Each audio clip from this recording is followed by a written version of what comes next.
Tonight on The Wrap, the death of a music legend. Jolene, Jolene, Jolene, Jolene. Please don't take him just because you can. Country superstar Dolly Parton has died at the age of 80 after more than 6 decades of music and philanthropy. I won't mind being known as the book lady, but I want to be known for my music as well, and to have left something great in the world that wasn't there before I came along. As Americans mourn one of their greatest songwriters, President Trump orders flags to be lowered across the United States.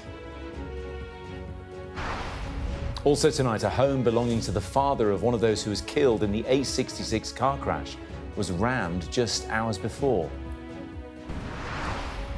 England cricket captain Joe Root reveals his anger after another player is embroiled in drinking-related allegations. If I'm being brutally honest, I'm really hacked off. I'm really disappointed that after last week's performance, we're sat here and we're talking about nothing related to it at all. I'll be discussing the day's biggest stories with Jenny Kleeman and Mark Wallace, plus a first look at the front pages of tomorrow's papers at past.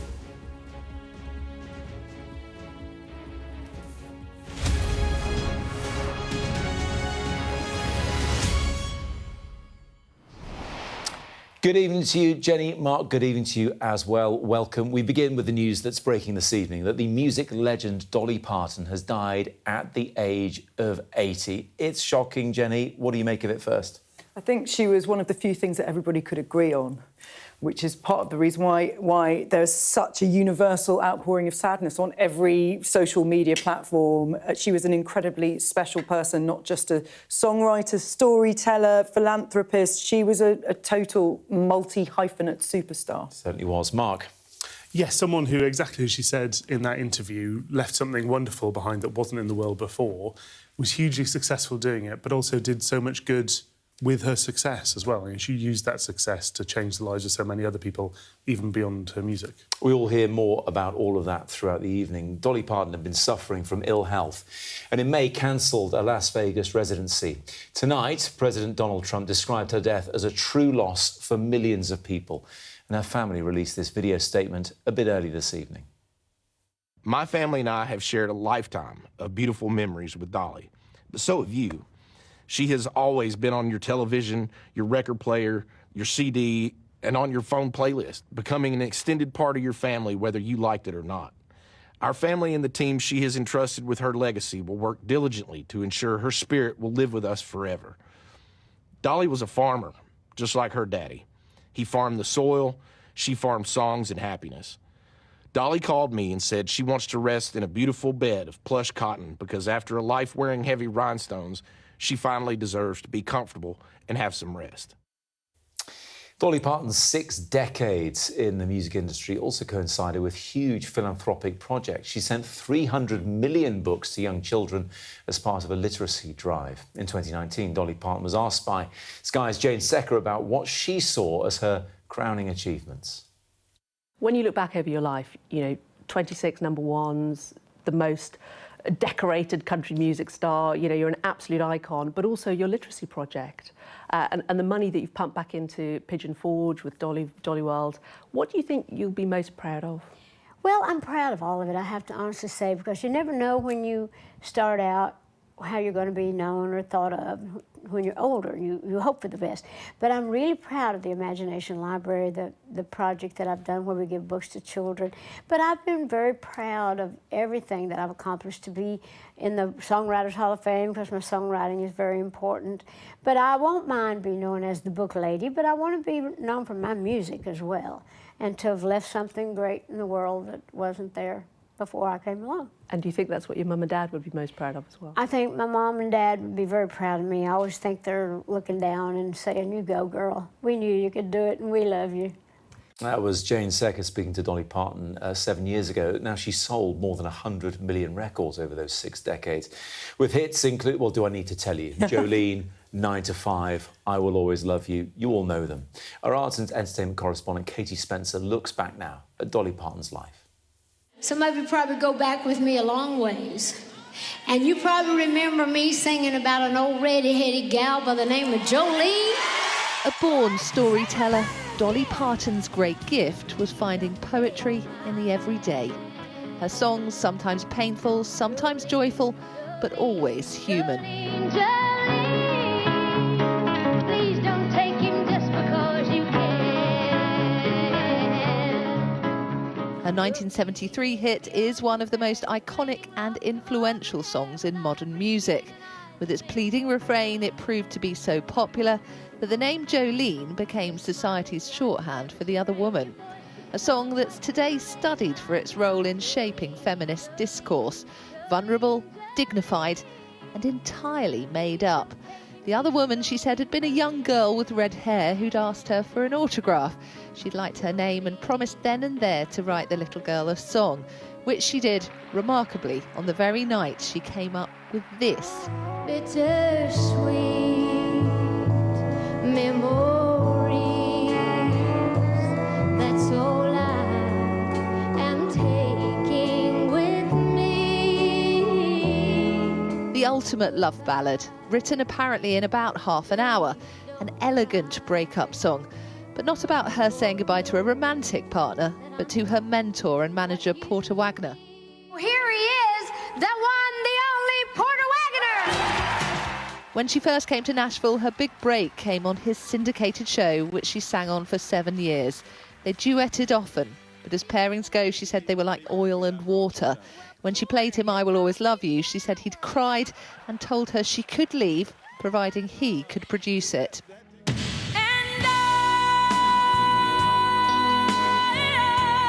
It stormed the charts as it did again in the early 90s with Whitney Houston's version.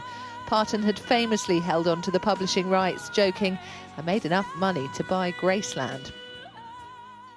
Her rise to fame was the quintessential American dream, albeit with a little more glitter than most. A working-class icon who, no matter how many awards came her way, never abandoned her rural roots.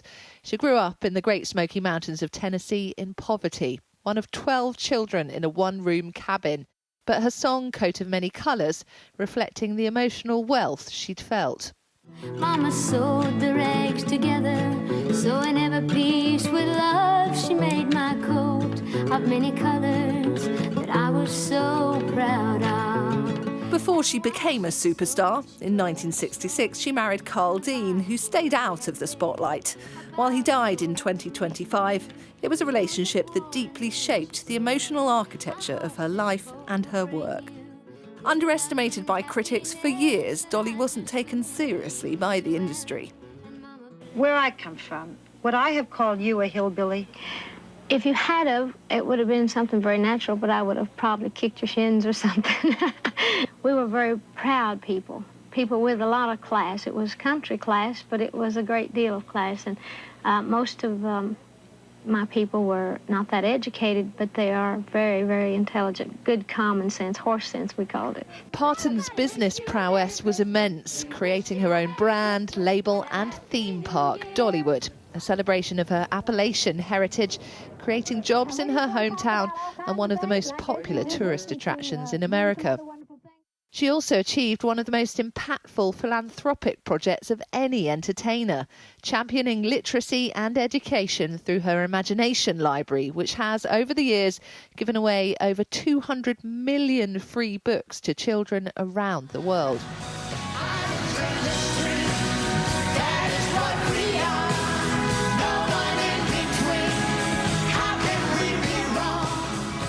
Alongside her solo career throughout the 70s and 80s, there was her reoccurring collaboration with Kenny Rogers, a Motown-inspired duet written by the Bee Gees, providing the pair with their most memorable hit.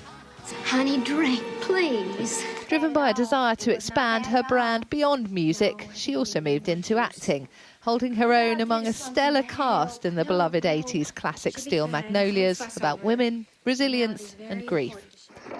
Before that, though, she'd starred in a feminist workplace comedy that was ahead of its time, playing a sweet but underestimated secretary rebelling against her sexist boss.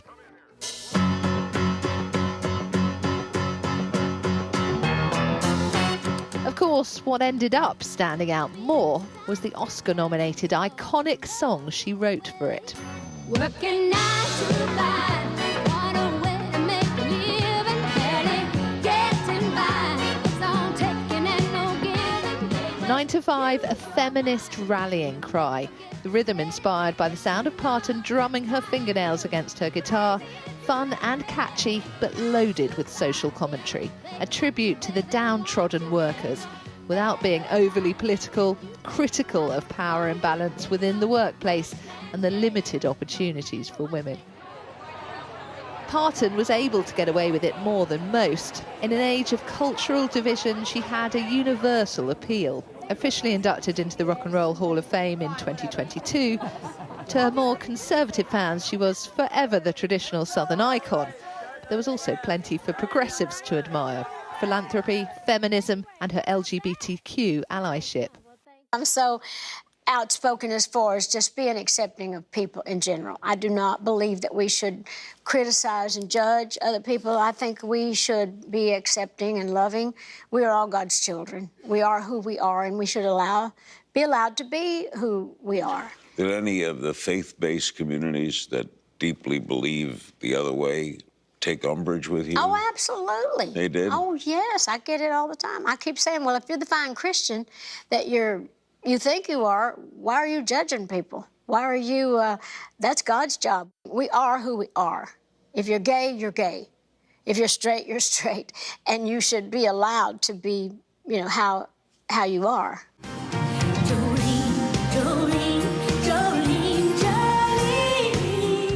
Few singers can match her cultural reach.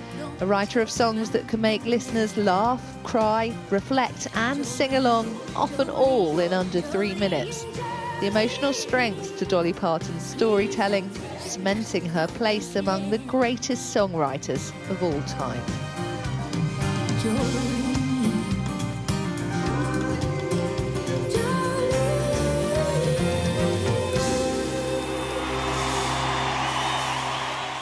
Katie Spencer, Sky News.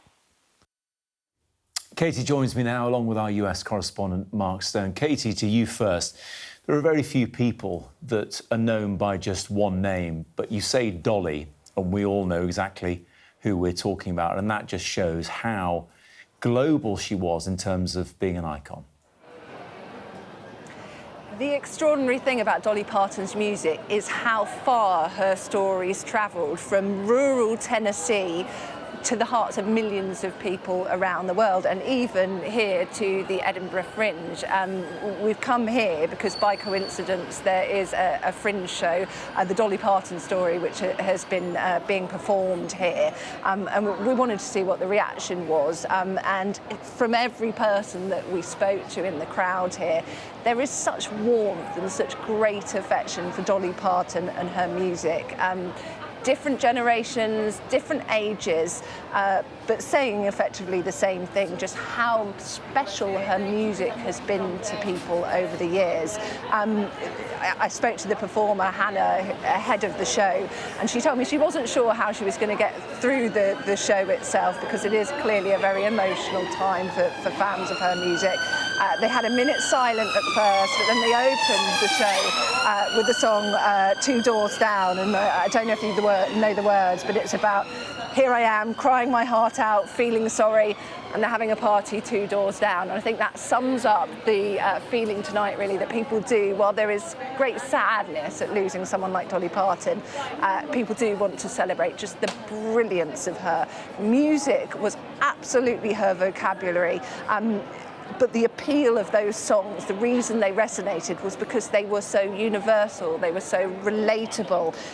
Themes of love, themes of family, themes of resilience. She was absolutely prolific in her body of work and in how many songs she produced. And I think it's reflected in the reaction we're seeing, those big names that are paying tribute to her tonight. And it's like, you don't get much bigger than Sir Paul McCartney, and he has put out a statement saying she was so bubbly and full of life. It is difficult to take in the news that she has passed. Her songwriting, her singing and her philanthropy were were unrivaled in the world of country music. And it's hard to imagine living in a world without Dolly. But you underestimated Dolly Parton at your peril. She was far more than the rhinestones, far more than the big hair. She wasn't just a country music star. She was one of the musical greats, and she will be remembered for many, many years to come. Very much so. Mark, in the pantheon there of the all-time American greats, and we never know what Donald Trump is going to do, but he has been effusive in his praise of Dolly Parton's life and music and philanthropy, and flags are being lowered right across the states for the next week in memory of her.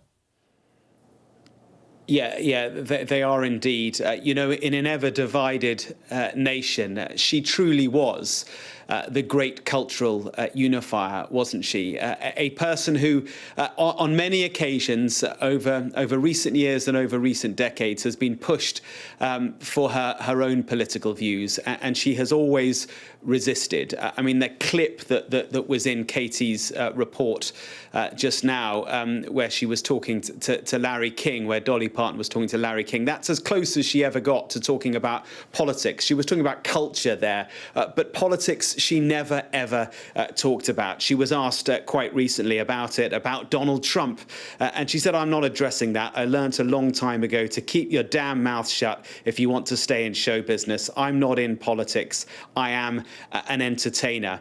The American president has reacted, of course, and it's a reaction that I think we could expect of any president.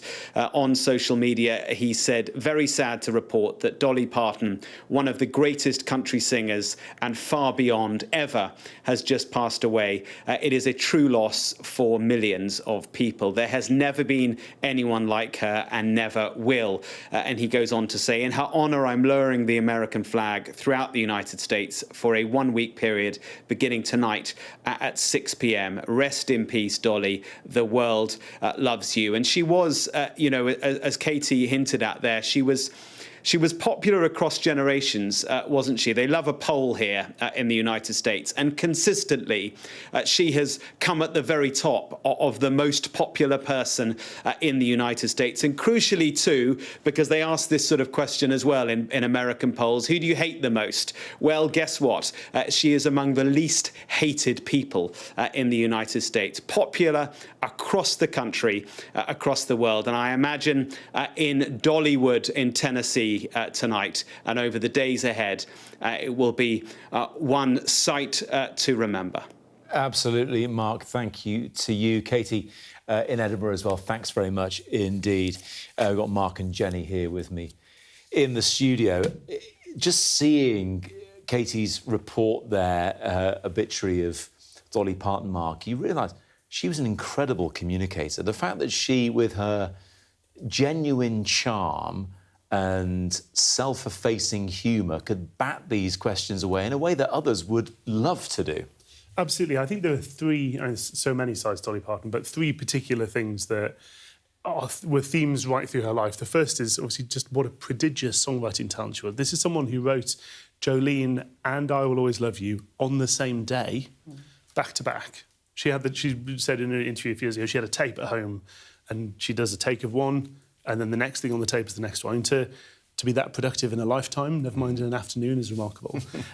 Someone, as you say, was a great philanthropist and did a lot of good with her fame, but also all the way through, as you say, she was herself. She answered people, she was a sharp wit, she was a great communicator and a fantastic interviewee, but there wasn't any sense of any kind of front or the idea there was any kind of presentation about this. You were hearing her as her. Yes, it seemed the real deal. We heard the thoughts of Paul McCartney on her passing, and she got Paul McCartney and Ringo Starr to record on an album of hers about 3 or 4 years ago, because she was doing a cover of Let It Be. If you have the pulling power to get the two remaining Beatles onto your record, then you really are an absolute star, aren't you, Jenny? Absolutely. I mean, but she really was as big as it gets, and, you know, she was America's queen. You know, the flags are at half-mast for a reason. Those polls, you know, it reminds me of, I happened to be on Sky on the night that our queen died, and there was a similar vibe of just everyone being sad it being somebody who is universally respected and someone who had lived a rich life where they knew that they were very loved. Yeah. And she was a remarkable person for so many reasons. One of the things that you know, made me smile today is I heard her saying that she wanted to be remembered as somebody who took her work seriously but didn't take herself seriously. But there was a lot that she could have taken seriously about herself. Her father couldn't read, which is part of the reason why she set up this charity to help with children's literacy. She went on to become, you know, one of the richest self-made people in America, did incredible good for the people who worked for her, paid for the college tuition of the staff that worked at Dollywood, and you know, donated all this money for the development of the COVID yes. vaccine. And she wore a lot of that quite lightly as well. You definitely got the sense from her that she was just an extremely good person, as well as being a talented songwriter, storyteller, with multi-generational appeal. And a great sense of humour, because alongside that money she gave to the COVID vaccine, apparently she sang vaccine. I'm not going to... Oh, please do. I'm enjoying it. Go on. I think it was much better coming out of her mouth, but you get the idea. And there are loads of funny stories. I love the one that she entered a Dolly Parton lookalike contest and didn't win. But, you know, I mean, I know you've been looking into this before we came on air, Jenny. What else have you uncovered in terms of funny stories? There's just so many funny things that she said. Of course, you know, when she was asked whether or not she minded being called a dumb blonde, and she said, not at all, because I know that I'm not dumb and I'm not blonde. And she went to sleep with her makeup on, so in case anything happened in the night and she had to rush off in the street, she would always be camera ready and always be glamorous. But she didn't take herself too seriously. She would talk about that kind of stuff. Yeah. But she was a remarkable storyteller within her songs. My 8-year-old daughter loves this song of hers, Coat of Many Colours, which is about growing up in poverty and her mother, you know, stitching together a coat for her. And then I've got my 78-year-old father-in-law who loves her as well. I can't think of anything that has that much appeal. She was the real deal. She really was. Great performer as well of songs that she didn't write herself. I think Islands in the Stream with Kenny Rogers is right up there with one of my favourites, and that, of course, is written by the Bee Gees. But the duet between them, the voices, the way they worked together really lifted it beyond what the Bee Gees would have put down on paper. Mark, any favourite stories? I was actually going to go back briefly to that bit in the Jane Secker interview where she says in an offhand way, obviously it'd be nice to remember as the book lady. I mean, obviously it shows her priority, took her work seriously as well as her philanthropy, but the book lady, 300 million books worldwide, 7 million books just in the UK. Yeah. To, you know, for people not aware of the Imagination Library, that gives a book a month from birth to the age of 5 to try and give that gift of fiction, imagination, the kind of opening up that world of literacy to young children. The fact that she did that for its own worth, she wasn't parading around demanding plaudits for it. If anything, she seemed almost slightly uncomfortable for that to be picked out. Well, like you both said, remaining true to her roots. I mean, look, she had fame and fortune. Her husband was seemingly not interested in that. Sadly, he died not too long ago, but in the early days, apparently went to one awards ceremony and said, look, this isn't for me, and never came again. But they stayed together, and clearly he was the absolute love of her life. They didn't have children together, but obviously she cared massively. And we've heard that statement from her nephew, who was also her security guard, his dad, I'm assuming her brother or brother-in-law, provided security as well. Family clearly was massively important to her. And she was with Coldy and her husband for decades. It was a really, really long, successful marriage that was not for show, for the cameras. It was for her at home, you know, and she was massively connected to the community that she grew up in, provided a lot of, you know, huge amounts of money flowing into that part of Tennessee. It's extraordinary, really, and you know, it's difficult actually to know what to say when somebody has lived a very full life and such a good life. It's incredibly sad that she's died, but it's wonderful to get an opportunity to celebrate how she lived and all that she managed to do in those 80 years. I've already said Islands in the Stream is my favourite What's yours, Jenny? Well, my karaoke go-to is 9 to 5, and I'm pretty good at it, I have to tell you. Well, we're not going to make you do it now. But maybe the next hour. Well, maybe after the show. I believe you. Mark, what about you? It's got to be 9 to 5 as well. Oh, wow. Pour Myself a Cup of Ambition has everything in it right there. OK, well, maybe you two can do a duet and I'll just do Islands in the Stream on my own. OK, look, we'll talk more about Dolly Parton, I'm sure, throughout the evening. But next, Sky News understands that a home that belonged to the father of one of those who was killed in the A66 car crash was rammed just hours beforehand. Police say they'd received reports of 2 cars driving dangerously around Middlesbrough in the early hours of Saturday, with a number of properties being driven into. We understand that one of those homes belonged to the father of 17-year-old Cole Worthy. He was one of the 5 young men who died later that morning when the car they were travelling in hit a police car, killing 2 officers when it was going the wrong way up the A66. Police constables Tom Clough and Matthew Blades were the police officers who died. Sky's Tom Parmenter has this now. After the horrific crash on the A66, which claimed 7 lives, including 2 police officers, 17 people have now been arrested as the investigation has widened. This house was rammed minutes before the crash. Sky News understands the property belongs to the father of 17-year-old Cole Worthy. The teenager was one of 5 young men in the Volkswagen Passat that hit and killed the police officers, PC Matthew Blades and PC Tom Clough. This ramming of people's homes has happened elsewhere on Teesside. In one case, a tractor was used. It is an act of intimidation. That's what's behind this. And locals don't want to talk openly in case there's reprisals. They hurt themselves. There's no that anyone can do. It's a nightmare for the people who actually own the house. There was another one just down here. Here it is. It's the same thing here. Neighbours, understandably, don't want to come on camera, but they have told me this is actually 2 instances. One happened last winter, the other more recent. A white Range Rover was used to ram the property 5 times and then left here. The people who did it had a getaway car. You do see the authorities here, and there is increased police activity, but cars also keep getting damaged by reckless driving. It's not secure anymore. If that keeps happening, you're putting the life of people at risk. Do you see the police enough? Yes, we see them. They are doing what they're supposed to do, and they're trying their effort, really. The only thing I'm going to say is that, at some point, the police cannot be everywhere at the same time. For decades, Teesside has faced deep-rooted social problems. And this criminal trend is just another chapter in that long story that so many organisations are working to change. It shouldn't define us as a town. We need to make sure that there's such a lot more effort into that early intervention to stop this stuff sort of happening further down the line. This collision has had such profound and painful effects, but there is a resilience too to face down what's been happening and tackle it. Tom Parmenter, Sky News, Middlesbrough. Look, Jenny, of course, we all know we can't talk about the specifics of this. More people have been arrested in relation to those events. But more generally, hearing what may have happened that morning, and especially with the deaths of those 2 police officers, and it's sad that 5 others have died as well, it just continues to shock.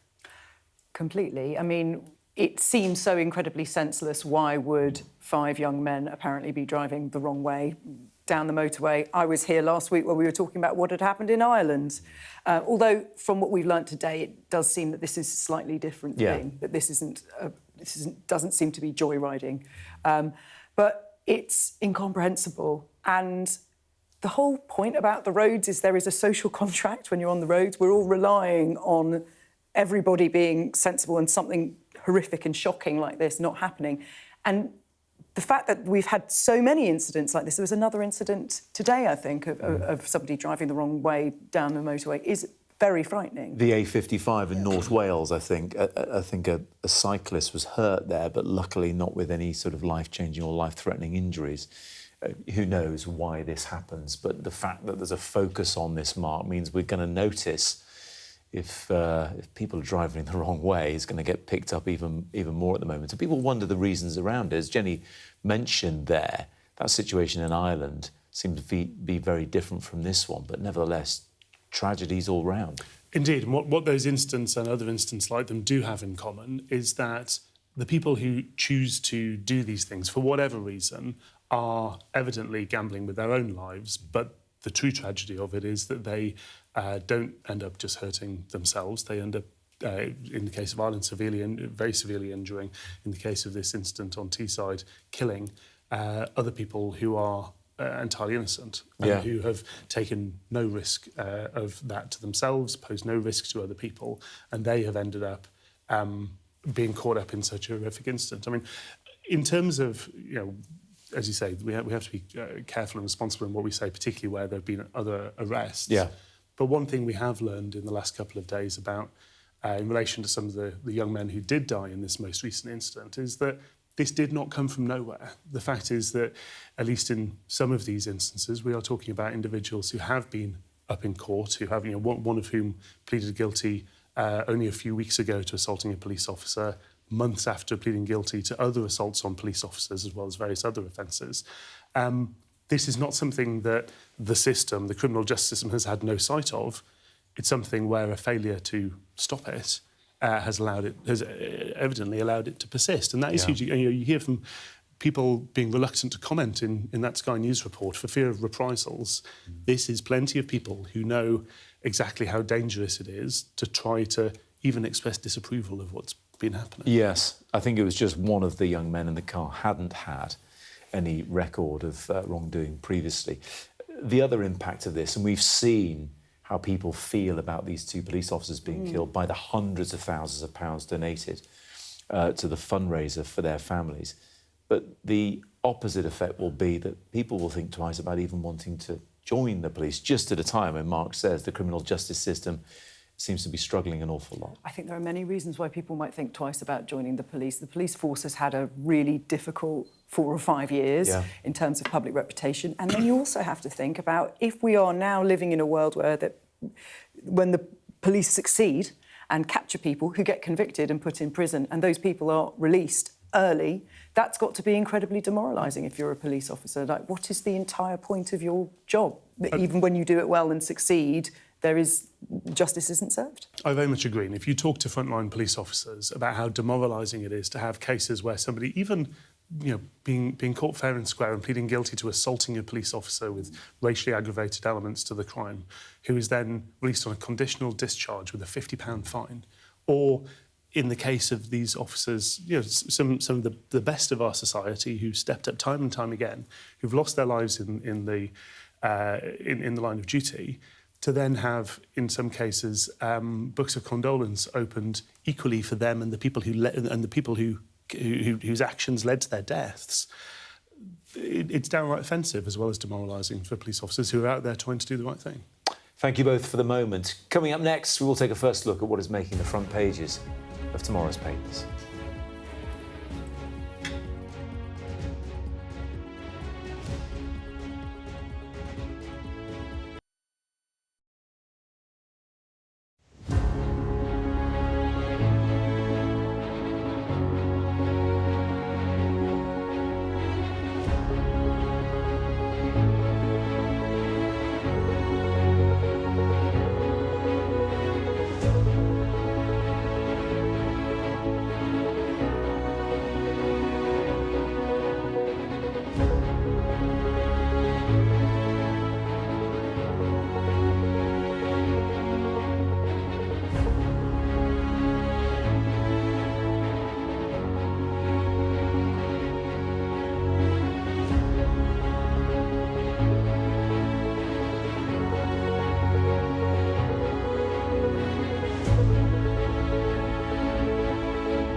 jubilation in the streets, while some emotional. This is a political victory for Prime Minister Modi and his Hindu Nationalist Party. I'm Neville Lazarus, and I'm Sky's reporter based in Delhi. Companies like these are helping India in its trajectory to be a serious player in space exploration.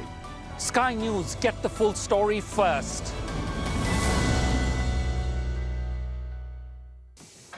It is time now to see what is making the front pages of tomorrow's papers. We will always love you, Dolly. That is the headline on the front of the Daily Mirror as it pays tribute to the legendary singer who has died this evening at the age of 80. It is the same headline on the front of the Daily Star, with the paper describing her as a country icon, while noting that she had been struggling with poor health and the loss of her husband Carl, who died last year. The same, too, on the front of The Sun, with the paper reporting that US President Donald Trump has called for flags to be lowered to half-mast for a week of mourning. Dolly Parton is also pictured on the front of the Times, but the paper's main story tomorrow is a report that Andy Burnham is poised to announce sanctions on Israeli settlements in the West Bank. An exclusive in The Guardian claims Labour MPs are pressing the Prime Minister to back their bid for electoral reform, with almost 100 of them supporting a new national commission on it. A warning to Andy Burnham of an impending Russian attack on the UK is the lead in the Daily Mail, with the paper reporting that security experts have told the Prime Minister to expect retaliation for Britain's support for Ukraine. Similar theme on the front of the Daily Express, which says the country must prepare itself for the threat Vladimir Putin poses. The Telegraph says Birmingham is set to become England's first 20-mile-per-hour city, with new limits to be enforced on most of its roads. The Eye warns that the triple lock may be in jeopardy in the future as the UK's ageing population makes protecting pensions more expensive. The Financial Times reports that China will retaliate if any of its economic interests are harmed by the expansion of US sanctions against Iran.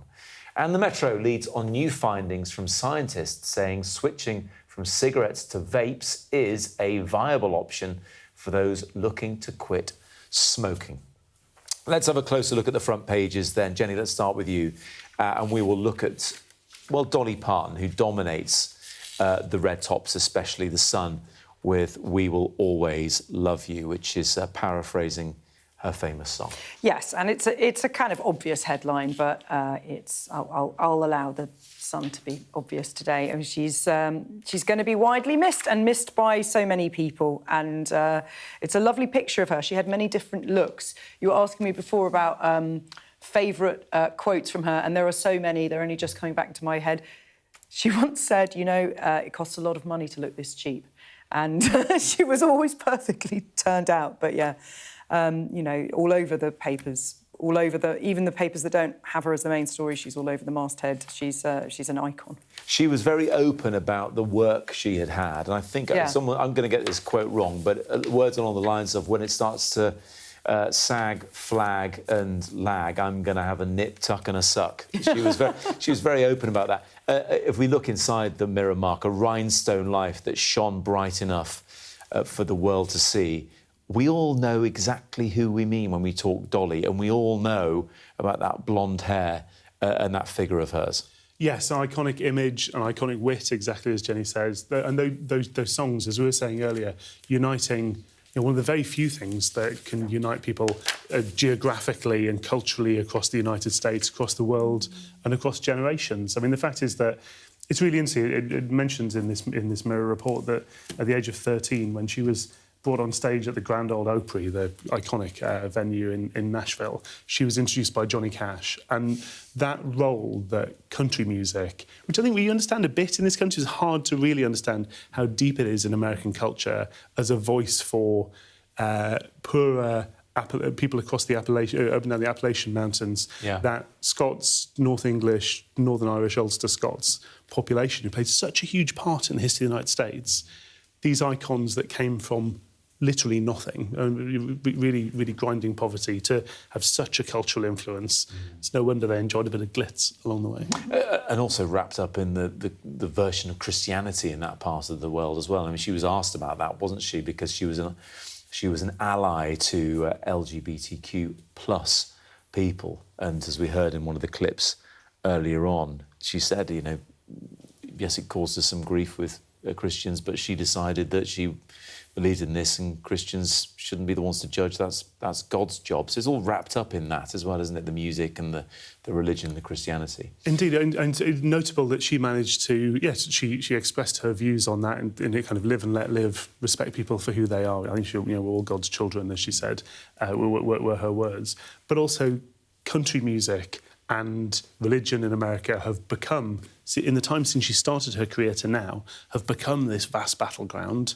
But she managed to kind of transcend that nonetheless. There have been plenty of people who've felt they had to choose a side, and she managed to rise above that. She features on the front page of The Guardian as well, another great photo of Dolly Parton. But their main story, Jenny, in fact, we've got 3 stories in quick succession about Andy Burnham on the next 3 front pages. The main story there is about a review of electoral reform and potentially looking at dropping the first-past-the-post system. What could this mean?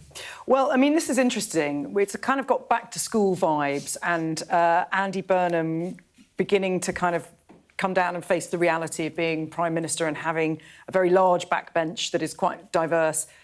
There are a lot of Labour MPs who are calling for electoral reform. I think a lot of people would agree that the first-past-the-post system can feel very unsatisfying if you're a voter.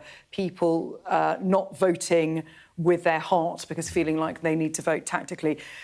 In this copy here in The Guardian, there is no suggestion of what else we could do instead of first past the post, which has always been the problem. I mean, we've looked at other systems before, and actually, in order for there to be any kind of review to back electoral reform, we have to have some really promising alternatives that make people feel good and that people think are fair. It's interesting, one of the parties that will benefit the most from electoral reform is Reform, given how they were runner-up in so many seats, I want to say 90, something like that, at the last general election. Parties like that, of that size, would benefit from this kind of thing potentially being done by a Labour Prime Minister? Potentially, yes. And actually, thinking back, a lot of people would probably rather not think back to the AV referendum, in which the last attempt at a form of PR was roundly defeated at the ballot box and in the coalition years. But UKIP, under Nigel Farage's leadership, supported AV at that time for exactly this reason. They felt it would give them a bit more of a look in.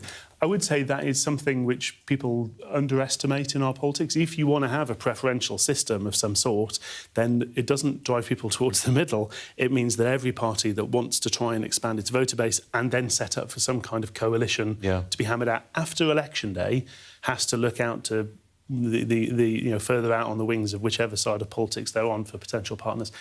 I think the government would be mad to spend its limited amount of time with an electorate who are frustrated at not a lack of constitutional debate, but a lack of progress on delivery on the economy, productivity, public services, security and defence, to spend literally any of its time dealing with this. And I think, frankly, this is talking about it being in a manifesto. I think the precedent's established we need a referendum for a major constitutional change to change our electoral system. And I don't hear a lot of people calling for it. The next focus, Mark, or the Andy Burnham focus on the front page is on the Times. Boycott fears over Burnham's Israel plan is their headline. Steve Swinford and Aubrey Allegretti, who often pops in to see us here, have written this one. And this is Andy Burnham poised to announce robust sanctions on Israeli settlements in the West Bank. Is that going to make any difference with the Israeli government, though?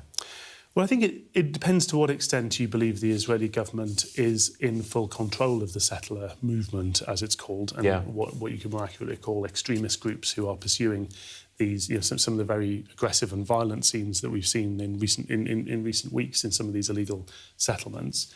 Part of the question about this is, firstly, exactly what shape would it take? To what extent would it be, as Labour Friends of Israel are calling for, calibrated steps against extremist settlers and extremist groups, targeting those groups?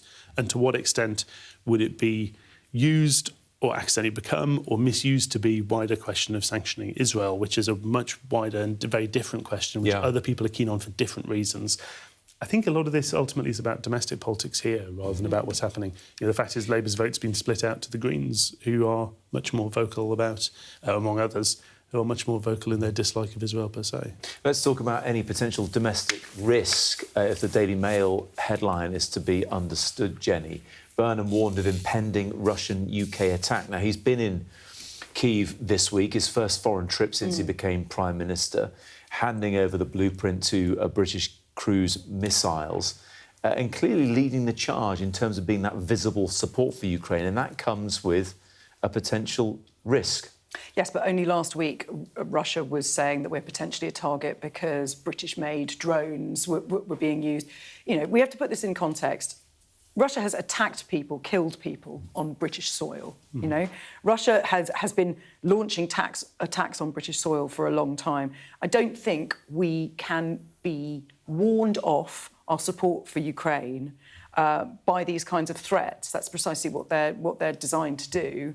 And, you know, Russia are not, they're not our friends. The Kremlin are not our friends, and we shouldn't be surprised that they're going to use whatever rhetoric they can to frighten us and to try to stop us from supporting Ukraine. I very, very strongly agree. I wrote my column about this in Tuesday's iPaper, exactly on this topic. The fact is that it's not just that we should expect Russian attacks. Russian attacks have already been taking place. And that means, firstly, we need to harden our infrastructure. You know, some of these attacks have been very low-tech. People recruited over Telegram for a few hundred or a couple of £1,000s to carry out arson attacks have been convicted in recent months. But an arson attack could take out the power to Heathrow, as we saw not all that long ago. So as well as hardening our infrastructure, we need to harden our hearts that this may well happen, but we're doing the right thing. The Prime Minister's taking the right action supporting Ukraine, and appeasement doesn't make things any better. That is a first look at the front pages. Coming up next on The Wrap, does English or men's cricket, by the way, have a partying problem?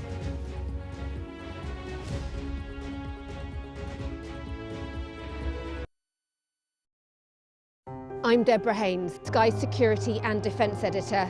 The reality of life under Russian fire. People don't want to leave, even though help is here to evacuate them. They say they want to sort out their belongings first. It's absolute chaos. Fire, shouts the commander. There's a dash to safety, as Russian drones will be trying to find this position. We've now got to wait inside the shelter to see if there is incoming. I've been covering Russia's full-scale war since it began, witnessing the terror and the trauma. When rockets fall, I try to hide my head under my toys. Illustrating Ukraine's lost childhood, hopes and dreams framed by war. Conflict in the Middle East is another major focus. An incredibly dangerous moment. We saw the missiles streaking across the sky. We saw the intercept going up, and then we saw the explosions when the intercepts were successful. With global threats rising, I also explored defence and security in the UK and across NATO. This US aircraft carrier is operating in European waters in a deliberate show of force. This is routine training for NATO. But should Russia's war with Ukraine escalate significantly, pilots like these could be called upon to go into combat for real. Tucked away in the National Archives are some of the UK's old defence plans. The scale of this bunker underlines how seriously governments took the threat of nuclear attack and global conflict. Should allies listen to Vladimir Putin's sabre-rattling? No, they shouldn't, and they don't. Sky News, the full story first. Liberation Day. By popular demand, Wow. here we are. Donald Trump. It is quite the story. Wherever it goes, on Trump 100, we go with it. Can you tell us who you're looking for? Unbelievable we've come to this. Are you overstating the reach and significance of this deal? Not like you said it. From the UK. Why don't you go back to your country where you have a major migrant problem? It was 10 feet from him, and all of a sudden the shots rang out. People impacted. I'll tell you on another day on the podcast what that was all about. Join us wherever you get your podcast. What's the best thing about being a Sky News journalist? Who's funnier? Being a Sky News journalist. A special edition of The World with me, Yalda Hakim. Pakistan has the right to respond. You're like, what? A historic day here today. Congratulations. This is a huge moment. But what happens now?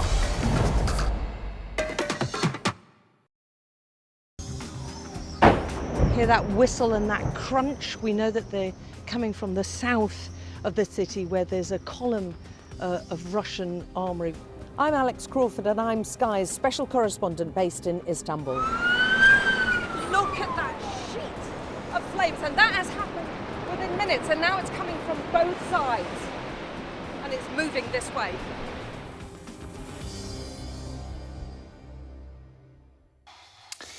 Next tonight, what is going wrong with the England men's cricket team? Bowler Bryden Carse has been dropped from the Test squad after being handcuffed in the early hours of Sunday at a Derby nightclub. A total of 8 contracted players have now been embroiled in late-night incidents over the last year, and Captain Joe Root, fairly newly reinstated captain, is not impressed.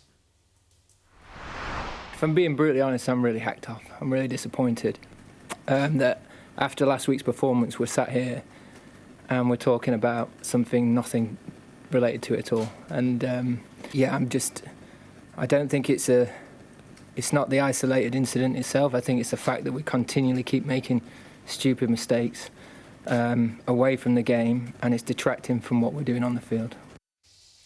Just give you a flavour of, the kind of things we're talking about. Ben Duckett, England player in last winter on the Ashes tour, apparently drunk in Noosa. Harry Brook been involved in an altercation with a nightclub bouncer in Wellington in New Zealand. Brook and Bethel, regulatory warnings. Ben Stokes and Gus Atkinson back in June, apparently at a nightclub, and there was an altercation with a professional rugby player, just to bring that into the mix. Other stories as well, of course, and now Bryden Carse in Derby. It certainly seems like there's an ongoing problem here, and you can understand why the captain, Joe Root, obviously took over from Ben Stokes because of his behaviour.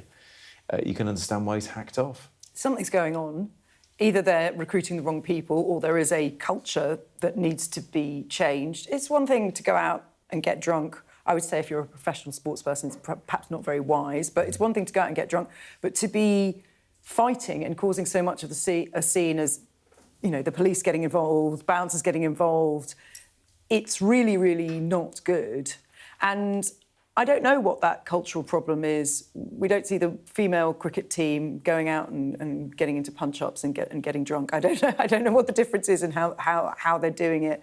But it's embarrassing, isn't it? Do you think there's a cultural issue here, Mark? Well, we don't know exactly what's happening inside the team, but I've got to say, ultimately, what you want from a team is just to be good at cricket, right? Kind of winning at cricket. Obviously, if there were allegedly criminal offences being committed, then that's a bad thing.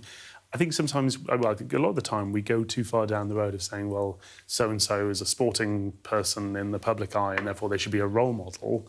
We're kind of mixing up our values. It's kind of quite a Victorian idea of you should be a footballer with really clever feet or a bowler with really clever hands, therefore you should also be a moral paragon. However, footballers, male footballers this is, because I think you're absolutely right, you don't get this kind of thing in women's football or women's cricket. I mean, I'm sure there are altercations and things, but not like this.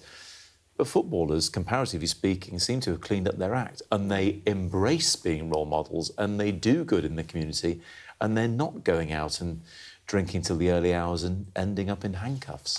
Well, look, it's always, like I say, obviously, if someone's committing a crime or something, that's a different matter. Definitely the case that the amount of money around in football nowadays, not just for individual footballers who have their own advisory teams and consultants and minders, which is a good thing often for them, because you used to have the issue of people becoming squillionaires at the age of 17 with no one there to protect their interests. But also the big investors in football clubs, I think, have a very active interest for PR reasons. But that's a slightly different thing to this question of, when you become an England cricketer, are you becoming a knight going out representing the nature of your society, or are you just good at hitting the ball? If you're shouting at the TV, I'm fully aware that some footballers have been accused of far, far worse, by the way. So not all footballers, of course, but some of them seem to be pretty good eggs these days. It is time for a look at the weather. You're looking happy. Well, the forecast looks good. So you've sorted the travel insurance then? All Clear Travel Insurance sponsors Sky News Weather. Warmer air bringing showery outbreaks will spread north over the next few days. Thundery downpours will bring the risk of localised flooding as well. Many places have a fine start tomorrow, but there will be some heavy showers around with hail and thunder possible. Ones over Wales and central England will edge north through the morning, easing off later, but northern Britain will stay largely fine. Sunnier skies across the south will allow some well-scattered showers to form with hail and thunder still possible. Meanwhile, showers over Ireland and Northern Ireland becoming less widespread. All Clear Travel Insurance proudly sponsors Sky News Weather. Coming up on The Wrap, we'll continue to remember the music legend Dolly Parton, who has died at the age of 80 today.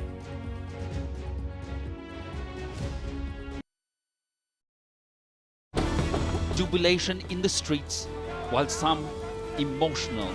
This is a political victory for Prime Minister Modi and his Hindu Nationalist Party. I'm Neville Lazarus and I'm Sky's reporter based in Delhi.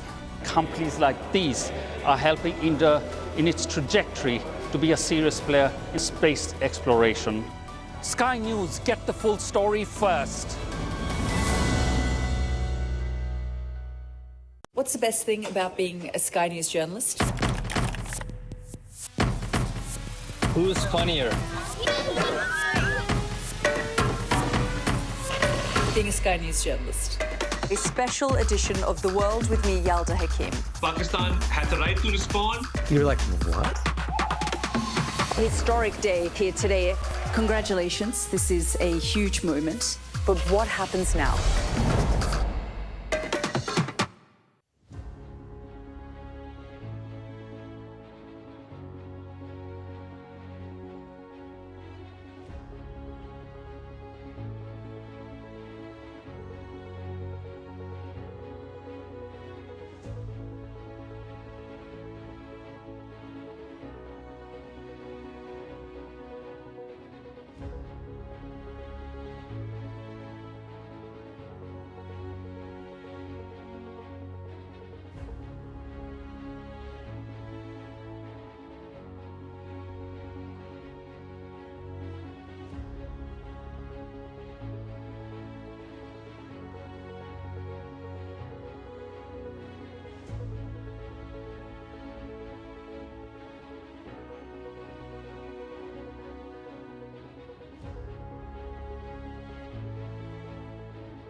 Tonight on The Wrap, the death of a music legend.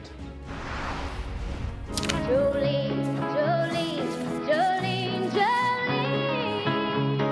Please don't take him just because you can. Dolly Parton has died at the age of 80 after more than 6 decades of music and philanthropy.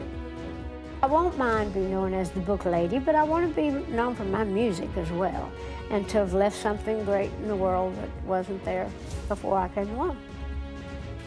As Americans mourn one of their greatest songwriters, President Trump orders flags to be lowered across the United States. Also tonight, a home belonging to the father of one of those who was killed in the A66 car crash was rammed just hours before.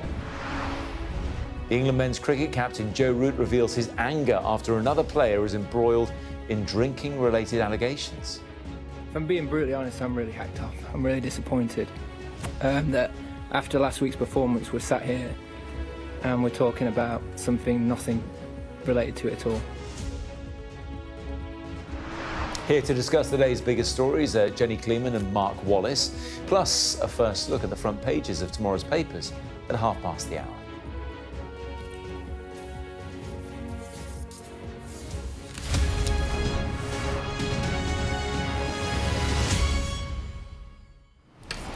Good evening to you, Jenny and Mark. Good to have you as well. We begin with that news that broke early this evening, that the music legend Dolly Parton has died at the age of 80. And we use the word legend perhaps too often, but she genuinely was one, Jenny. She was. She was somebody who had appeal across generations, across borders, across the political divide. And even though she was always at this pinnacle of success, she never took herself too seriously. And I think that's part of the reason why everyone loved her, not just her extreme talent, her incredible storytelling, her amazing ability to perform as well as write iconic songs, but the fact that it never seemed to go to her head. No, she rose above the politics. She didn't comment on this stuff, which maintained her universal popularity, it seems. Indeed, despite her songs being these great works of kind of social documentary, they're witty sketches. You listen to any of them, they're still fresh, they've got an edge, they've got a glint in their eye, and they're about... People love them because they're about real life, their own lives, their neighbours, and, you know, all around them, in all sorts of different countries. It didn't have to be where she was from to recognise that.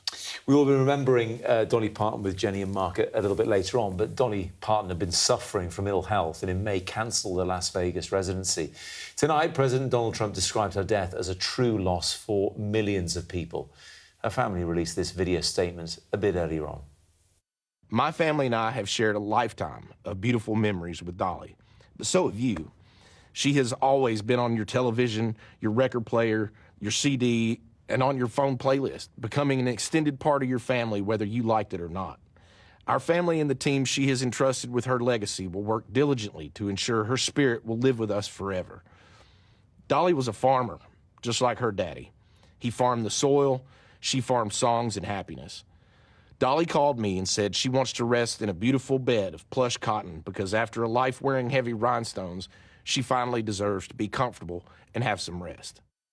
Dolly Parton's nephew making that statement online. Now, she sold more than 100 million records over 6 decades with hits, you know them all, Jolene, 9 to 5, I Will Always Love You, Islands in the Street. I could go on and on and on, couldn't I? But here is our arts and entertainment correspondent, Katie Spencer, who looks back at Dolly Parton's life. Some of you probably go back with me a long ways. And you probably remember me singing about an old red-headed gal by the name of Jolene. A born storyteller, Dolly Parton's great gift was finding poetry in the everyday. Her songs, sometimes painful, sometimes joyful, but always human. Please don't take him just because you Her 1973 hit is one of the most iconic and influential songs in modern music. With its pleading refrain, it proved to be so popular that the name Jolene became society's shorthand for the other woman. A song that's today studied for its role in shaping feminist discourse. Vulnerable, dignified, and entirely made up. The other woman, she said, had been a young girl with red hair who'd asked her for an autograph. She'd liked her name and promised then and there to write the little girl a song, which she did, remarkably, on the very night she came up with this. bittersweet memories. That's all I am taking with me. The ultimate love ballad, written apparently in about half an hour. an elegant breakup song, but not about her saying goodbye to a romantic partner, but to her mentor and manager, Porter Wagoner. Here he is, the one, the only Porter Wagoner! When she first came to Nashville, her big break came on his syndicated show, which she sang on for 7 years. They duetted often, but as pairings go, she said they were like oil and water. When she played him I Will Always Love You, she said he'd cried and told her she could leave, providing he could produce it.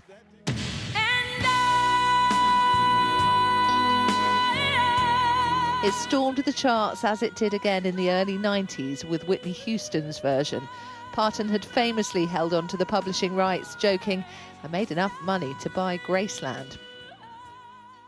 Her rise to fame was the quintessential American dream, albeit with a little more glitter than most. A working-class icon who, no matter how many awards came her way, never abandoned her rural roots. She grew up in the Great Smoky Mountains of Tennessee in poverty, one of 12 children in a one-room cabin. But her song, Coat of Many Colours, reflecting the emotional wealth she'd felt. Mama sewed the rags together, sewing every piece with love. She made my coat of many colours that I was so proud of. Before she became a superstar, in 1966 she married Carl Dean, who stayed out of the spotlight. While he died in 2025, it was a relationship that deeply shaped the emotional architecture of her life and her work. Underestimated by critics for years, Dolly wasn't taken seriously by the industry. Where I come from, would I have called you a hillbilly? If you had of, it would have been something very natural, but I would have probably kicked your shins or something. We were very proud people with a lot of class. It was country class, but it was a great deal of class. And most of my people were not that educated, but they are very, very intelligent. Good common sense, horse sense, we called it. Parton's business prowess was immense, creating her own brand, label and theme park, Dollywood, a celebration of her Appalachian heritage, creating jobs in her hometown and one of the most popular tourist attractions in America. She also achieved one of the most impactful philanthropic projects of any entertainer, championing literacy and education through her Imagination Library, which has, over the years, given away over 200 million free books to children around the world.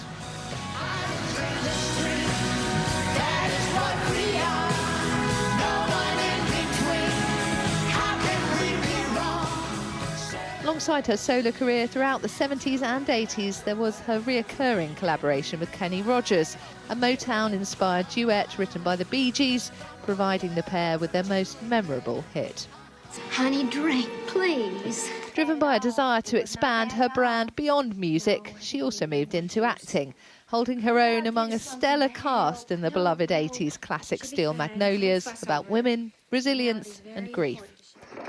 Before that, though, she'd starred in a feminist workplace comedy that was ahead of its time, playing a sweet but underestimated secretary rebelling against her sexist boss.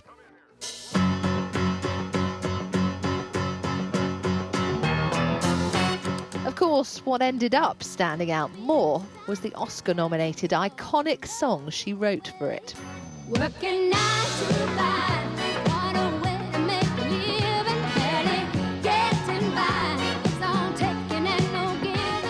9 to 5, a feminist rallying cry.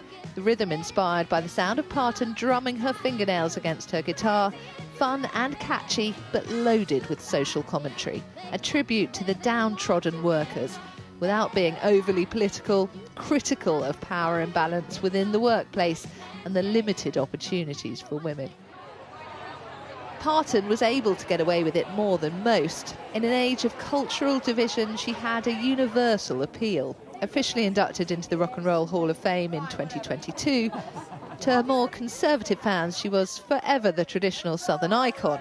But there was also plenty for progressives to admire: philanthropy, feminism, and her LGBTQ allyship. I'm so outspoken as far as just being accepting of people in general. I do not believe that we should criticize and judge other people. I think we should be accepting and loving. We are all God's children. We are who we are, and we should be allowed to be who we are. Did any of the faith-based communities that deeply believe the other way take umbrage with you? Oh, absolutely. They did? Oh, yes, I get it all the time. I keep saying, well, if you're the fine Christian that you think you are, why are you judging people? Why are you, that's God's job. We are who we are. If you're gay, you're gay. If you're straight, you're straight. And you should be allowed to be, you know, how you are.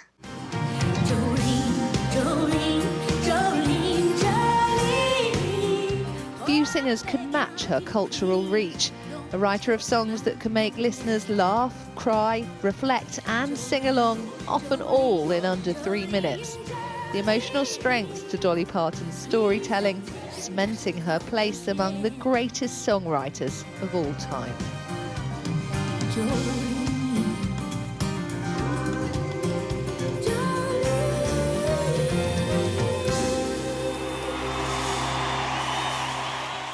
Katie Spencer, Sky News. Well, with the view from America now, here is our US correspondent Mark Stone.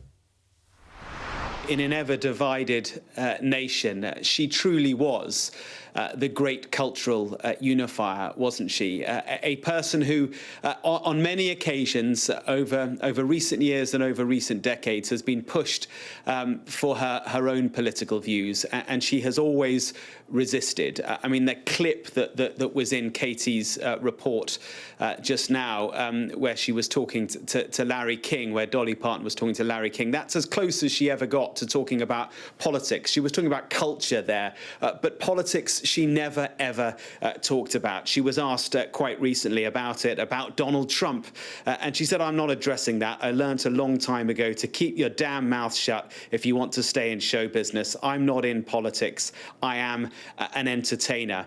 The American president has reacted, of course, and it's a reaction that I think we could expect of any president.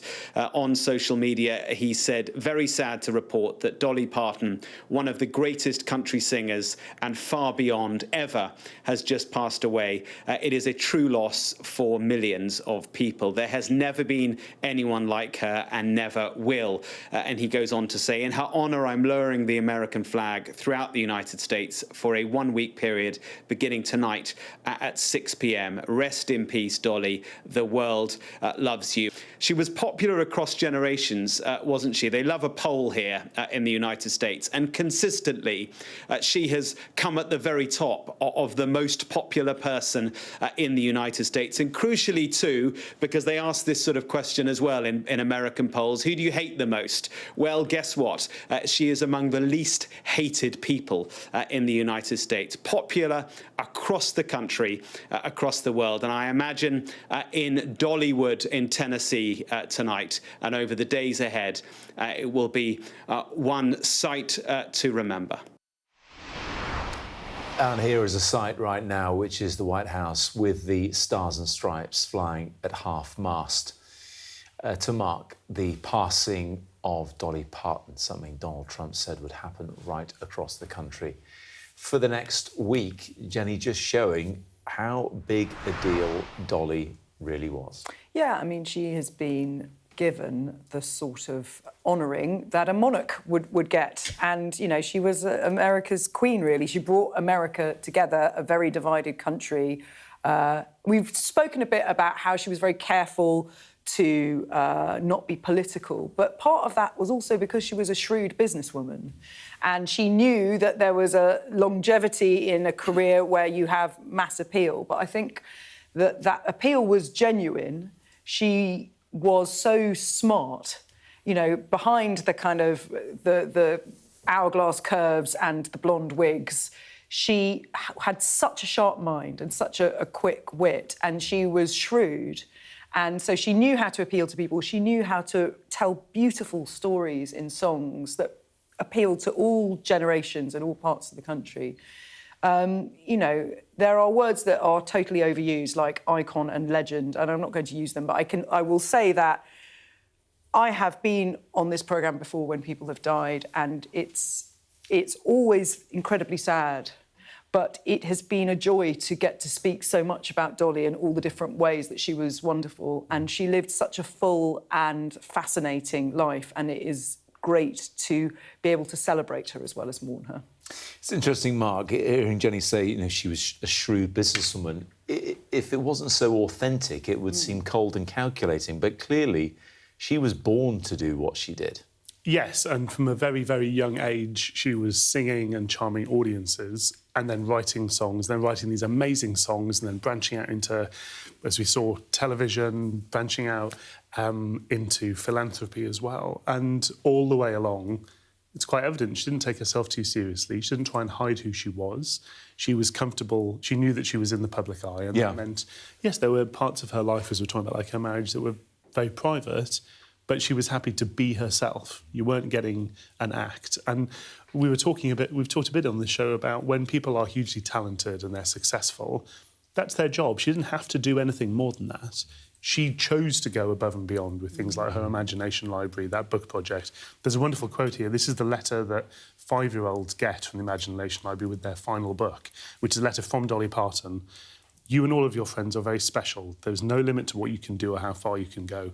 Remember the lessons my family taught me. Dream big dreams, learn everything you can learn, and care for all those who care for you. And that's something that she sent that message to, you know, hundreds of millions of children around the world. And here is somebody who grew up with a father who couldn't read, and when she was born, apparently, her family did not have the money to pay for the doctor who delivered her. The doctor was given a bag of cornmeal as payment. You know, it is extraordinary, the life that she's lived, the path that she's managed to carve for herself, and the good that she was able to put back into the world. I mean, look, in terms of taking herself seriously, well, she didn't take herself too seriously, so let's just spend the next couple of minutes talking about some of those stories and one-liners she came up with, and she certainly laughed at herself. One of the stories I like the most is in writing I Will Always Love You, Elvis Presley really wanted to record that, and his manager at the time, Colonel Tom Parker, of course, famously asked for half the royalties, and she said no, and then cried and cried and cried because she really wanted Elvis to sing the song.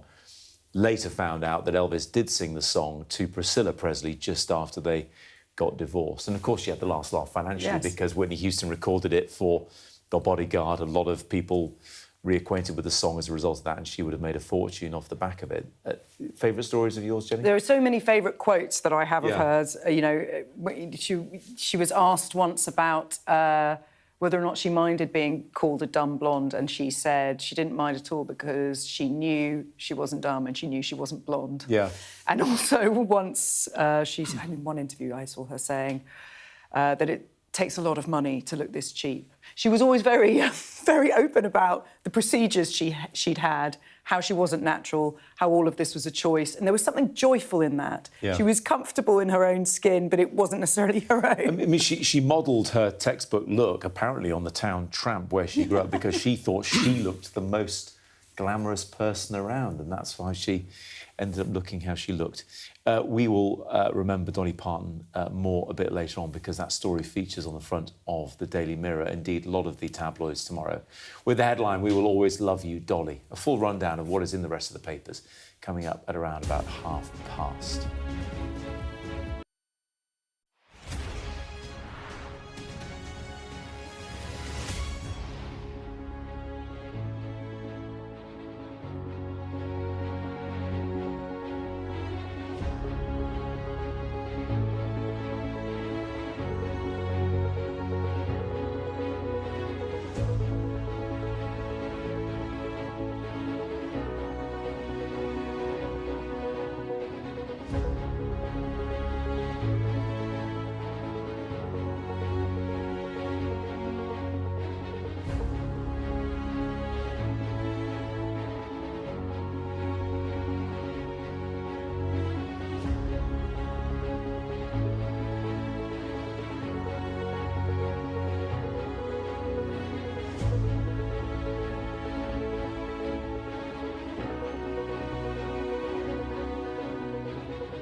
What's the best thing about being a Sky News journalist?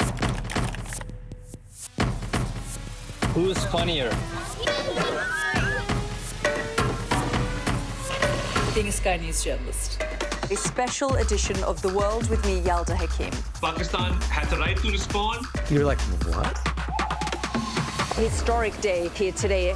Congratulations, this is a huge moment. But what happens now?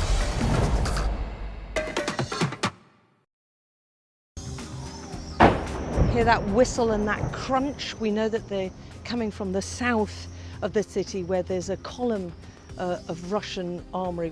I'm Alex Crawford and I'm Sky's special correspondent based in Istanbul. Look at that sheet of flames, and that has happened within minutes, and now it's coming from both sides and it's moving this way.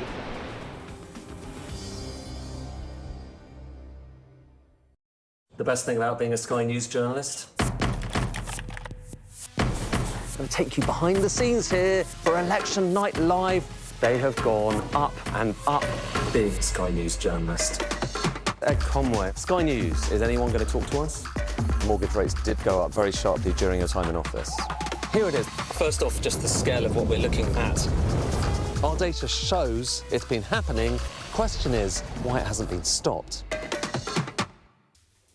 Now, Sky News understands that a home belonging to the father of one of those who were killed in the A66 car crash was rammed into just hours before. Police say they'd received reports of 2 cars driving dangerously around Middlesbrough in the early hours of Saturday, with a number of properties being driven into. We understand that one of those homes belonged to the father of 17-year-old Cole Worthy. He was one of the 5 young men who died later on that morning when the car they were travelling in hit a police car while it was travelling the wrong way up the A66. Police constables Tom Clough and Matt Blades were also killed. Sky's Tom Parmenter has this report. After the horrific crash on the A66, which claimed 7 lives, including 2 police officers, 17 people have now been arrested as the investigation has widened. This house was rammed minutes before the crash. Sky News understands the property belongs to the father of 17-year-old Cole Worthy. The teenager was one of 5 young men in the Volkswagen Passat that hit and killed the police officers, PC Matthew Blades and PC Tom Clough. This ramming of people's homes has happened elsewhere on Teesside. In one case, a tractor was used. It is an act of intimidation. That's what's behind this. And locals don't want to talk openly in case there's reprisals. They hide themselves. There's no that anyone can do. It's a nightmare for the people who actually own the house. There was another one just down here. Here it is. It's the same thing here. Neighbours, understandably, don't want to come on camera, but they have told me this is actually 2 instances. One happened last winter, the other more recent. A white Range Rover was used to ram the property 5 times and then left here. The people who did it had a getaway car. You do see the authorities here, and there is increased police activity, but cars also keep getting damaged by reckless driving. It's not secure anymore. If that keeps happening, you're putting the life of people at risk. Do you see the police enough? Yes, we see them. They are doing what they're supposed to do, and they're trying their effort, really. The only thing I'm going to say is that, at some point, the police cannot be everywhere at the same time. For decades, Teesside has faced deep-rooted social problems. And this criminal trend is just another chapter in that long story that so many organisations are working to change.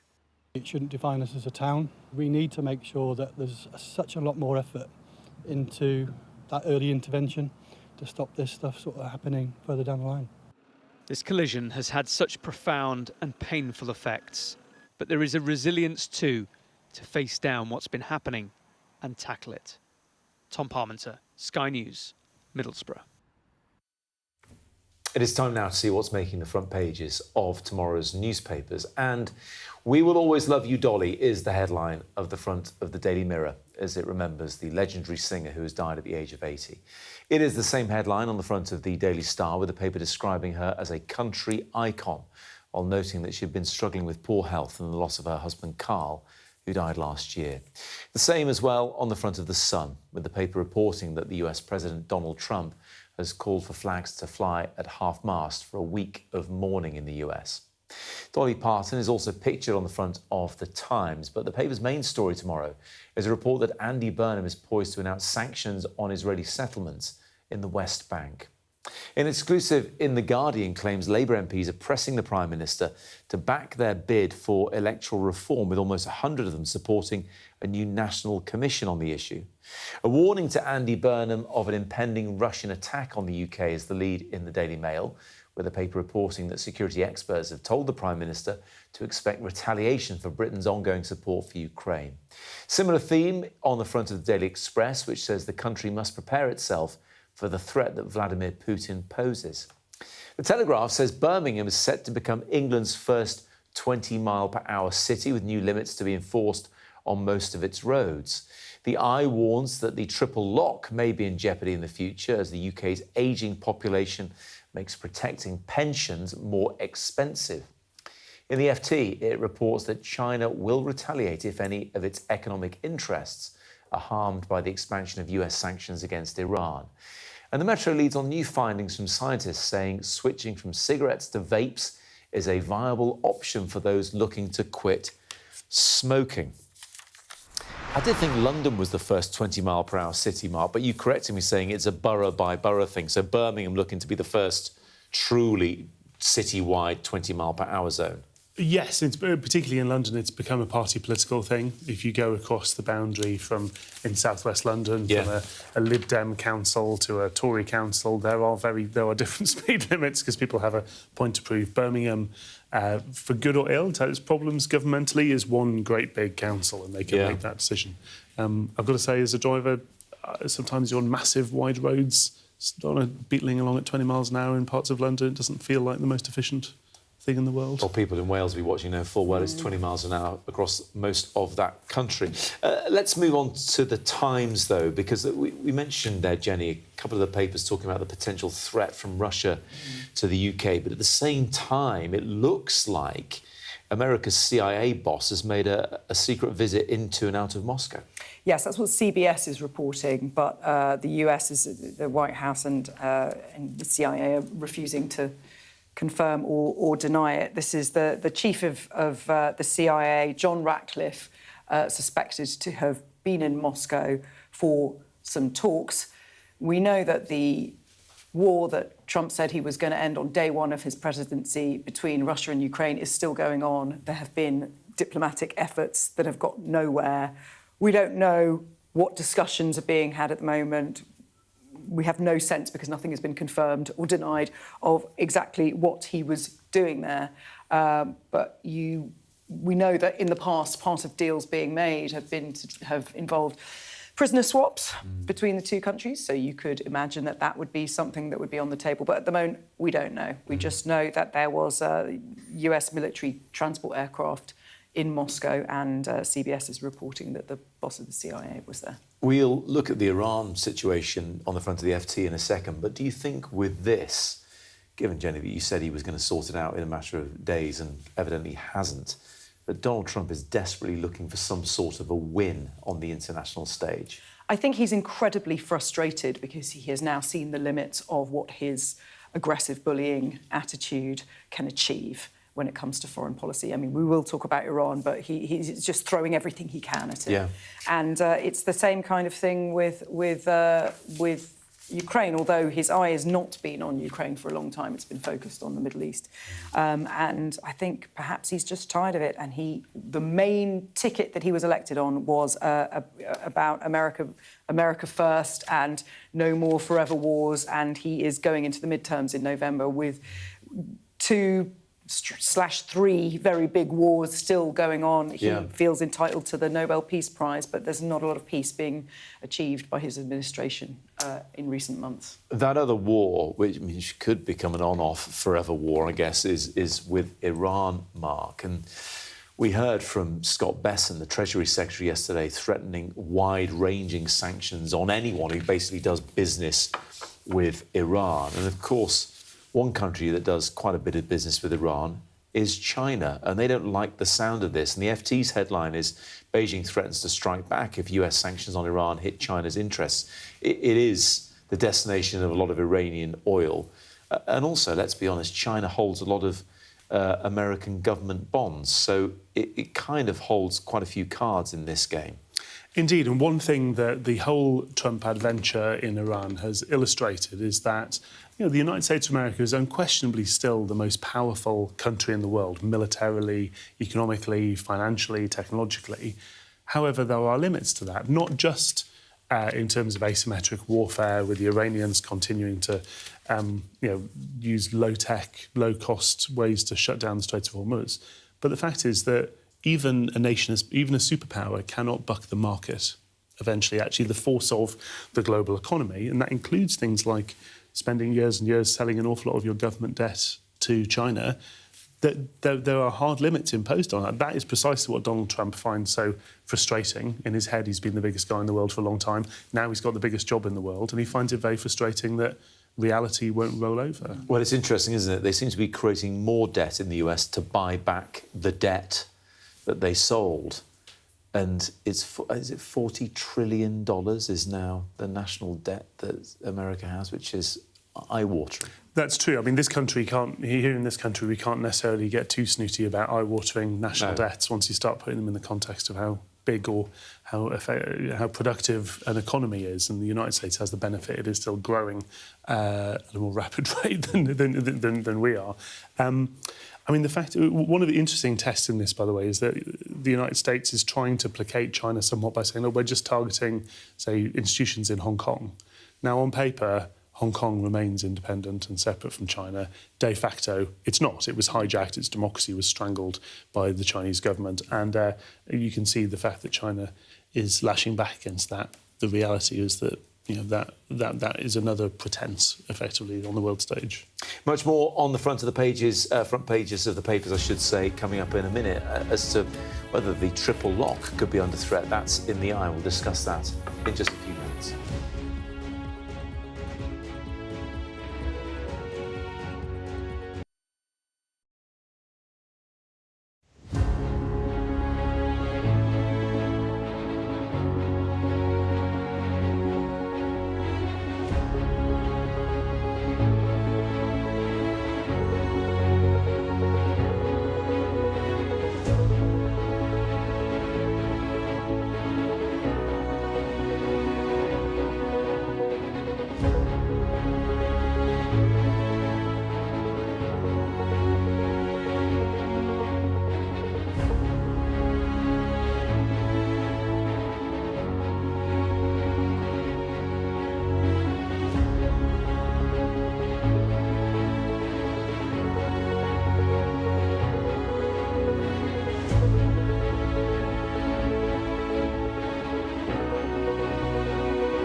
jubilation in the streets, while some emotional.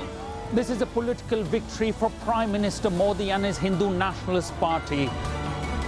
I'm Neville Lazarus, and I'm Sky's reporter based in Delhi. Companies like these are helping India in its trajectory to be a serious player in space exploration. Sky News, get the full story first. Welcome back as our look at tomorrow's front pages continues. Mark and Jenny are here. Jenny, I mentioned before the break there about the Eye's headline, the future of the UK state pension triple lock is in doubt. Look, we've heard some of this kind of stuff before. Clearly the Eye has been crunching the numbers on this because it doesn't seem like anything has been leaked or a source has said. Nevertheless, it feels like as we get closer to things like the budget in the autumn, John Healey's first one, Andy Burnham's first, as well as Prime Minister, this kind of question is going to become more and more regular. I think this question is not going to go away until we lose the triple lock, which we will have to do at some point because it stacks things so much in favour of the older part of our demographic. And as the Eye points out, the numbers are very different now from how they used to be. Life expectancy was around 65 for men when the state pension was introduced in 1948. Now it's 83. Yes, there's no leak. There's nothing to suggest that the government is actually considering changing the triple lock, which it would be a politically toxic thing to do, as we all know. But the numbers just aren't sustainable. Mark, is there an opportunity this early in his premiership, and granted not early in the Parliament, for him to be bold and make changes? And there was an argument that Keir Starmer could have been bolder and made changes up front as well, perhaps in line with what was in the manifesto, not necessarily things like winter fuel allowance. But can Andy Burnham take a leaf out of his book and perhaps change things sooner? Well, this is the difficulty for him. He's going to have to be bold in one way or another. And if he doesn't move on, for example, the triple lock, which I agree that he ought to, £177 billion of our £320 billion welfare bill goes to pensioners, not just through the state pension, through other forms of benefit as well. If you commit, as the government now has, not to even constrain the growth in that, then the amount of savings you have to make from the rest of welfare is basically double. And that is what wrecked Keir Starmer's relationship with his parliamentary party. It was those limited welfare changes that blew his confidence among his backbenchers, that gave him a taste for rebellion. The triple lock was introduced not as a forever measure, but as a catch-up measure. And you look at the last couple of years, when inflation was massive, the pensions grew by the rate of inflation. When wages rose a bit to catch up with inflation, then pensions got the best of that too. So the impact is pensions have risen 71% since the old age pension has risen, since this was introduced. The cost of it by the end of this Parliament is going to be triple what it was modelled to be when it was first introduced. And it's now 9 years since a government independent review recommended it was going to have to go. So this is a test for our country. How serious and grown up are we about and engaged with reality? This is something we have to change that currently nobody is willing to change. And that's a suggestion we're not serious. Can we just broaden out the conversation a little bit based on something you said there? It wasn't designed as a forever measure, but somehow it's become dogma. Yeah. And none of the main parties seem to want to challenge that. How do we get to this position where they've just it becomes an untouchable? Because older people vote more than younger people. OK. And you're not going to take away a huge benefit for more younger for people older are going to people. vote, right, when the voting age is lowered to 16. Well, but they still don't turn out in the same numbers proportionally. And when you say the voting age has changed to 16, you're talking about 2 more years of younger people who may not turn out. I mean, it is interesting when you're talking about political courage and being bold, which this country really needs. It really needs a breath of fresh air of someone with ideas and with the courage to do bold things. I wonder if, Andy Burnham is in quite a unique position because not only does he have a lot of MPs in Parliament, but he was not elected on the 2024 manifesto. And so potentially he could introduce new things, new ideas. It would be a difficult sell, and this in particular would be a very, very difficult sell. But it is... We will see over the next few months, we will see what he's made of and what he is prepared to do with the political capital that he has, because it is not going to last very long. I've got to say, I think he's not going to change this. He ought to. it will eventually have to be changed. The question is, given that situation, I agree that older people vote in much larger numbers and therefore much more, political parties pay more attention to them. The question is, for the Prime Minister who does one day change this, what does their message need to be? It can't just be persuading the young of this. There needs to be a message to older people to say, actually, the torrid future that a lot of your children and grandchildren now face, you were saying before, 1 million NEETs in the economy, 46% of pensioners now earn more after housing costs than the average wage for working people. There has to be a message to persuade older people that actually this can't continue for the good of your own children and grandchildren. But you get a sense that a lot of older people understand that. They hear what Alan Milburn's saying about NEETs and they're thinking, help them. We don't need it to this degree. I mean, you heard that a lot of, with the winter fuel allowance. A lot of people saying, actually, we don't need this. You do get that, but you also get a lot of people saying, I paid tax my whole life. I would like to... Whenever I have this discussion on air, I will get sent messages saying, I paid tax my whole life. I should be entitled to reap the benefit. There's this myth, the myth of national insurance, the idea there is an insurance pot that you pay into, is a lie. It's a pyramid scheme. National insurance is income tax wearing a funny moustache and a kind of top hat. People have paid tax, true, but they haven't paid into a fund. They've already spent that. That vision of a funny moustache and a top hat will leave the papers there for the time being. A night of heartbreak for Celtic in the Champions League. More on the sport tonight coming up. Look at that scoreline. Not great for the boys, sadly.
This program is delivered by DHL, the official logistics partner of VSL. Welcome to the DHL Sports Hub on Sky News. Coming up, Rory McIlroy looks for more from his golf game despite surging 63 places up leaderboards from one tournament to the next in the PGA Tour playoffs. And after Cole Palmer inspires Chelsea to an exciting opening weekend win at Fulham, might they be able to challenge Premier League champions Arsenal this season? We'll hear from their manager Xabi Alonso. But we start with Formula One and a cautious Lando Norris who's adamant there's still more progress to be made in the McLaren garage before he can be considered a genuine world title contender once again. Norris produced another brilliant performance in the final Dutch Grand Prix at Zandvoort to make it back-to-back victories after his previous win in Budapest last month. The reigning champion overtook Kimi Antonelli, the current leader in the driver's standings, then Lewis Hamilton in quick succession before pulling 11.5 seconds clear to take the checkered flag. Despite his good pace, he's still reluctant to say he's in the mix. I'm very happy with the car. If you want me to be confident and if you want me to say, yeah, I can still fight for a championship, I need more than what I have now. I know what's needed in a season. I know what kind of a car I need. I know to the level I need to perform at. I feel like I'm doing a very good job and the team is doing an incredible job. But you can't ever relax in a situation like this, and we need to improve still in some certain areas for me to be confident in the rest of the season. So yeah, I'll make sure the team know that after this in the debrief, and yeah, very pleased, but no, there's a lot of work ahead and still a long season to go. I think Lando was right when he said it's not going to be straightforward. I think the race pace in Hungary was more convincing. Here, if we look back at the sprint race, we were not the fastest car. Ferrari, I think, was the fastest car. All teams are very close. I think we have a great Formula One, honestly, and it's good that McLaren is part of the cars that can fight for the win. I would like to thank and praise the team and the drivers, because after the sprint, we made some tweaks to the car. We adjusted some aspects of the driving style, of the way we could use the tires in the race, and I think this paid off. So a deserved victory from this point of view, thanks to the work that improved the situation from where we were in the sprint. Thrilling race, a world champion's drive by Lando. And who would have thought, just a few months ago in Melbourne, they were 9/10 a lap slower than the Mercedes in qualifying. And now Lando is the guy to beat. I mean, what a rest of the season we have ahead of us now. The back end of the season is very packed. We're going to slowly start to head a little bit further away than Europe in a moment. But yeah, I mean, as Nico mentioned, it's been fantastic to see McLaren. You know, obviously they had a little bit of delay getting up to speed with the engine. That's, you know, the unfortunate side of being a customer. It takes some time to figure out how everything works and mesh that with your chassis. They seem to be on the much better end of it. Well, Norris is up to 4th overall, but still 83 points adrift of Antonelli after he finished 2nd. George Russell's sprint win on Saturday in 3rd place in the main race takes him level on points with Lewis Hamilton and ahead of him in the standings due to having more Grand Prix wins. It wasn't a great day for Charles Leclerc in the Netherlands as he finished 5th, but he did claim his 2nd successive DHL fastest lap. That came on lap 60 as he went 7/100ths quicker than Oscar Piastri's best effort. The Audis of Nico Hülkenberg and Gabriele Bortoleto almost collided on the opening lap, missing each other by just 1 centimetre after Bortoleto spun, and Hülkenberg went on from there to post the DHL fastest pit stop. His visit of 2.3 seconds was their best yet this year. Norris, meanwhile, was the driver of the day presented by Salesforce, but only just. Fernando Alonso ran him close after a season-best 9th, with the McLaren driver edging him out on 18.5% of the vote, compared with the Spaniard's 17.7%. One person we've not mentioned yet is Max Verstappen, and that's because his hopes of one last home win at Zandvoort ended on lap 1. An overcorrection after he hit wet ground coming into the home straight saw him crash into the wall at a venue where he's topped the podium 3 times previously. I mean, it was of course quite wet in that corner, but as soon as I was going through the corner, at one point I could see a little bit of a dry line coming, and yeah, I thought from this point on I could accelerate again up, but yeah, it suddenly of course then accelerated a lot, and it caught me out. Simple as that. Tried to correct it but couldn't, and then of course you hit the wall, but honestly it could have been of course a lot worse because there were a lot of cars behind me as well, but luckily that all went well. Listen, you've made so many great memories here. You're the reason we've all come here. Maybe you didn't have the car to do anything too special today. Where are you as a team sort of leaving here, looking at the final portion of the season? I mean, if you look on average the whole season, we have been fourth fastest. So I think this weekend really highlighted that. So we definitely, we're a little bit behind. We want to, of course, be closer. Maybe Monza we are, but I don't know. I mean, there's of course, we're getting towards the end of the season. You also have to look at next year. I think there are a few things in the car that we are looking at that can only be changed next year, but, to really find a lot more performance. So we will just try to maximize everything we can with this car. But of course, it's not going to be, let's say, the most straightforward end to the season. But we'll try to do the best we can. On to football now, and the return of the Premier League, where Chelsea gave an early glimpse of what sort of challenge they might present to champions Arsenal this season as they turned in an exciting attacking display in a 3-2 derby win at Fulham.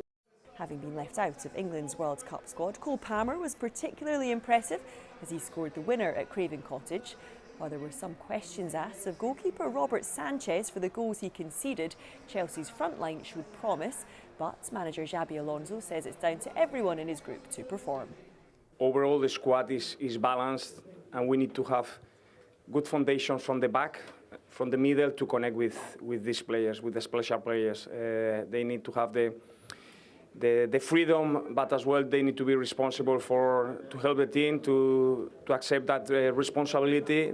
And once they get the flow, they connect well. We know that they can create many chances. They have this talent, but not just talent. They have good teamwork. So they have got a good start. But we need to help them. It's not that to rely everything on them. The whole team needs to have stability, to have control, to have quality, to have toughness, to reach them in the best possible positions. In golf, Rory McIlroy admits he's still short of where he needs to be to challenge for a first title since his Masters win in April, despite a significant improvement on his previous performance as he came third at the BMW Championship in the PGA Tour playoffs. Having been 66th at the St Jude Championship, 25 shots behind Scotty Scheffler, McIlroy's 13 under par total left him within 4 of winner Wyndham Clark. But while that was a positive, he's still not totally content going into this week's Tour Championship in Atlanta. Obviously a big improvement on last week. I don't think I can be too disappointed. I'm probably not playing well enough to be disappointed that I didn't win, but I have my chances on the back nine. I started to hit some good shots and hit a lot of good putts that didn't go in, but Wyndham, he stepped up when he needed to. Those birdies, the birdie on 16 was huge. And then, the way he played the last 3 holes, he showed a lot of character there. Now there's less than a week to go until the main tournament at the final tennis Grand Slam of the year gets underway at the US Open, and hopes of a home winner at Flushing Meadows are growing. That's after Coco Gauff finally claimed her first title of 2026 in Cincinnati at the weekend with a straight sets win over Jessica Pegula. Gauff, of course, was the champion in New York 3 years ago, but then struggled with her serve and forehand in the aftermath. While she now looks to be back on track, she's played down her chances of another success. Last year I was just frustrated with my game, and I felt like I was declining, and it's not something any player wants to feel. Like, you always want to feel like you're getting better, at the worst, like just plateauing. So last year I was in a weird predicament. Obviously, I feel like there's night and day the player I am from last year to now. I don't think that this is an indicator that I'm going to do well in New York or anything like that. I don't really take that into consideration, but I definitely think, going in, knowing that I can figure out these matches. It's going to be tough in New York, but just knowing, the quality wins that I had this week, knowing that I'm able to figure it out, even if I'm not playing my best, but also knowing that I can play that great tennis that I felt like I was playing this week. So just learning to be more aggressive in these points, and hopefully I can use the experience here in New York. This program is delivered by DHL, the official logistics partner of VSL. Jubilation in the streets, while some emotional. This is a political victory for Prime Minister Modi and his Hindu Nationalist Party. I'm Neville Lazarus, and I'm Sky's reporter based in Delhi. Companies like these are helping India in its trajectory to be a serious player in space exploration. Sky News get the full story first. The best thing about being a Sky News journalist? I'm going to take you behind the scenes here for Election Night Live. They have gone up and up. Being a Sky News journalist. Ed Conway, Sky News, is anyone going to talk to us? Mortgage rates did go up very sharply during your time in office. Here it is. First off, just the scale of what we're looking at. Our data shows it's been happening. Question is, why it hasn't been stopped.